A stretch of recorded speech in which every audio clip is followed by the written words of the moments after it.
Step 1. The tools you'll need. You'll need a new set of strings, a tuner, a wire cutter, a string winder, and an optional capo can be very helpful. Step 2. Time to loosen the old strings.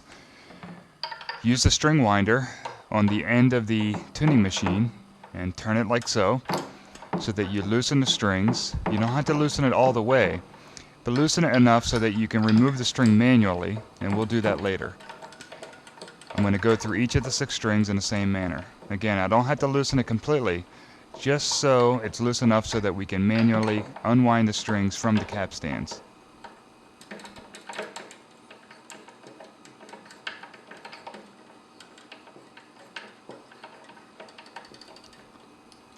I'd also like to point out that I'm shooting this video on my kitchen table, but you can do this sitting on the couch with the guitar in your lap, or you can buy a device that will hold the guitar for you and prop up the neck while you do this work.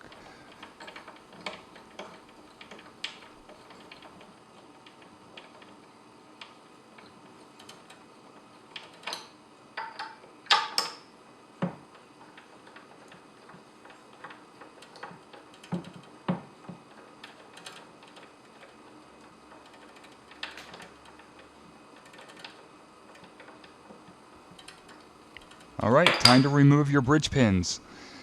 The end of a string winder has a little socket that you can put on the bridge pin and leverage the bridge pin out of the hole. It shouldn't take much effort, and be careful not to exert too much pressure on the bridge or the surface of the guitar, as you could crack the top of the guitar. It should come out nice and easy. Now just grab the strings and pull them gently out of the holes. They should come out nice and easy as well. Now it's time to unwrap the old strings from the capstans. All you need to do is just wind the string around the capstan in the direction that it's wound, and the string should come right out. You just have to be careful not to poke yourself with the sharp end of the string, or let that sharp end touch the surface of the guitar in any way, because it will scratch the surface.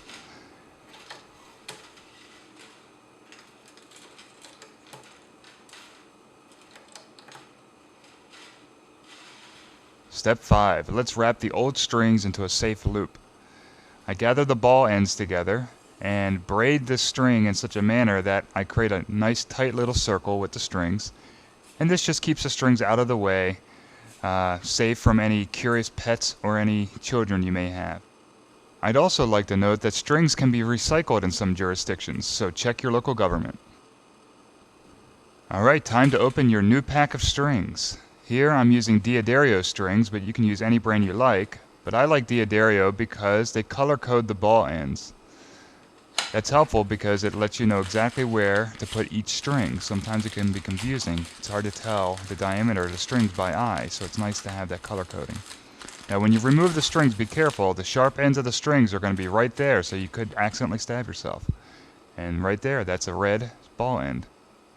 Step 7. We're now going to turn the capstans so that they face outwards at a 45-degree angle to the neck.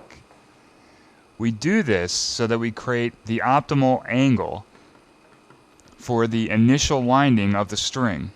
That initial winding is kind of tough, so this 45-degree angle helps us get a nice crimp on the string, as you'll see in a moment, and allows that first winding to be nice and tight. Notice that the eye hole in the capstan is faced outwards, and it's back towards the guitar at a 45-degree angle.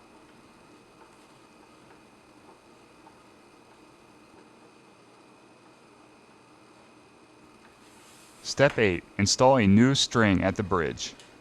Put the ball end into the hole, press it down with the bridge pin with the slot facing forward.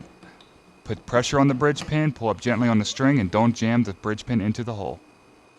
Step 9. Let's cut the string to length. Pull the string taut and bring it to the capstan that it belongs to. Go an extra 2 inches beyond that capstan and cut it there. We don't need to be precise, we just need an extra 2 inches of string. Step 10. Feed the string through the capstan and crimp it. We're going to feed the string about an 1/8 or 1/16 inch through the eye hole. We're going to fold the string over or crimp it at the capstan like so, and then feed it through the nut slot. Step 11. Let's wind the string onto the capstan. So I'm going to put the string back into the nut slot. I'm going to put a capo on the first fret like that. That just gives me pressure and frees up a hand, but you can certainly do this without the capo's help.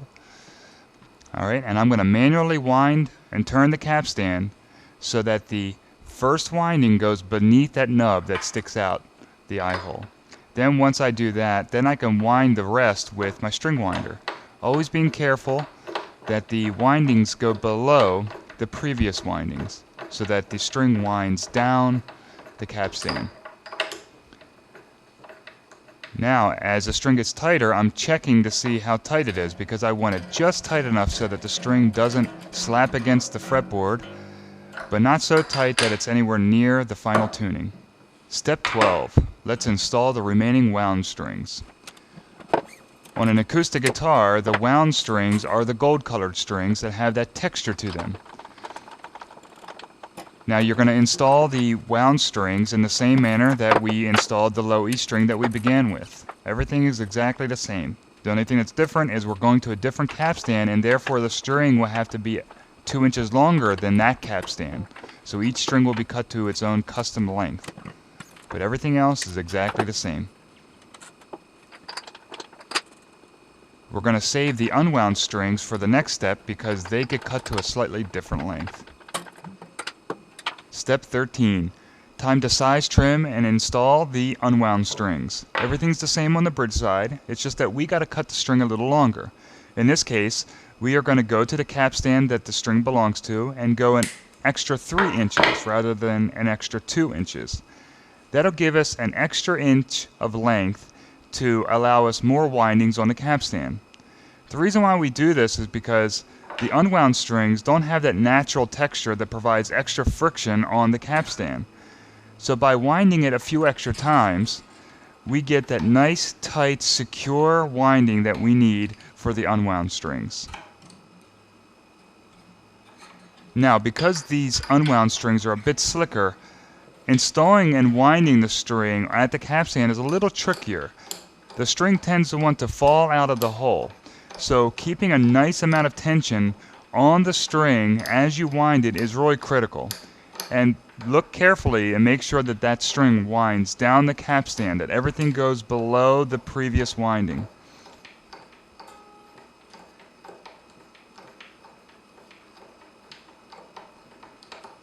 This is where the capo is really helpful because it keeps everything tight between the capo and the capstan.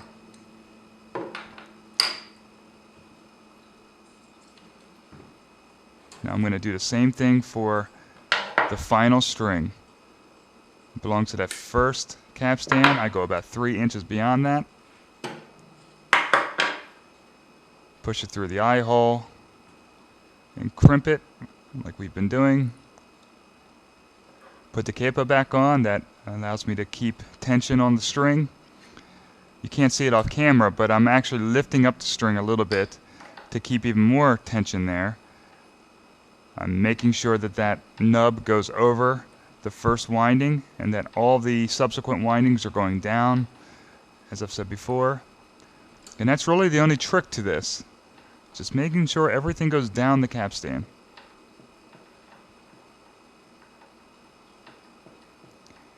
And again, with all strings, you only want to tighten up the string until it stops slapping against the fretboard.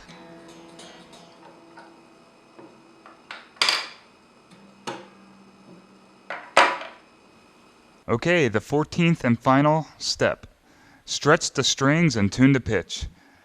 I'm going to tune up to E and then go 1.5 steps beyond E, which would be G, so that I can stretch the strings. When you stretch the strings, you help prevent some of that settling in process where the guitar has a hard time keeping its tune for the next few days after a new set has been installed.